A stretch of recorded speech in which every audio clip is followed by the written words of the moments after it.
to'yimizga 5 yillik bo'lganligi munosabati bilan turmush o'rtog'im men shunaqa ham niyat qilayotgan, lekin hali beri kutmayotgan sovg'ani, ya'ni Robaklin plisosini menga sovg'a qilib berdilar.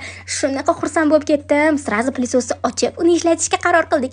Birinchi bo'lib zalli plisos qilishni boshladik. Qizlar qo'linglar bilan shunda o'shab tursanglar, ushamasanglar ham o'zi yurib plisos qilar ekan. Lekin maslahatim qattiqroq ushanglar, yana sizlardan qochib ketmasin. Saldan ozgina joydan chiqqan choch bilan bu loyi ko'rib, ozgina turmush o'rtog'im oldilarida xijolatdan bo'ldim. O'g'lim yotadigan joyini plisos qilgandik, ichidan chiqqan mag'zavani ko'rib to'g'risi hayron qoldim qizlar. Keyin divonimga choy to'kilgandi, hech qaysi stressga ketkazib olmayotgandi. Robaklin bilan bitta ikkita shundoqqina qilgandim. Divonim mopolligini ko'rib o'zim ham hayron qoldim. Akbar akam aytdilar, hozir bitta narsa qilaman, Robaklinning kuchi yetmaydi dedilar.